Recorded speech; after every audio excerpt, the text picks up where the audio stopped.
Divorce দিবা? শুধু divorce দিতে চাইতেছি না, তার নামে মামলা দিব আমি।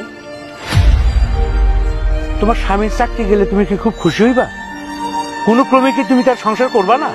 যাওয়া যায় এক শর্তে, তার বেতনের সম্পূর্ণ টাকা আমার হাতে দিতে হইব। কোন দুঃখে আমি আমার বেতনের টাকা সব তোমার হাতে তুলে এলাম? আমি কি জুয়ারি? আমি কি মদরি? না আমি নেশাখোর? নাম্বার কাকা, ওর সব কথা শোনা যাবে না। প্রেম করে বিয়ে করছি তার মানে এই না সে যত কথা করবো, যত অন্যায় আবদার করবো সবাই মেনে নেবো। এইটাই কি তোমার সিদ্ধান্ত জলি? জি, জীবনে কোনোদিন উনি ওনার বউয়ের কোনো আবদার পূরণ করতে পারে নাই, জীবনে পারবো না। রাখো, তোমার শেষ আবদারটা আমি রাখো। তুমি চাইছিলা না আমি তোমার ডিভোর্স দেই? আমি তোমার ডিভোর্স দিব। তাতে করে তোমার মামলা করতে সুবিধা হইব।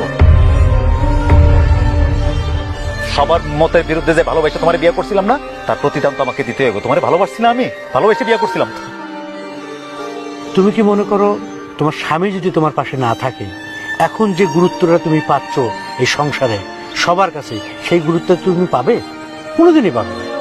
তোমার স্বামী একটা ভালো চাকরি করে, ভালো একটা অবস্থানে আছে বিদায় তোমাকে সবাই সমীহ করে, আদর করে। তোমার স্বামীর সাথে তোমার ডিভোর্সটা হয়ে যায়, তোমার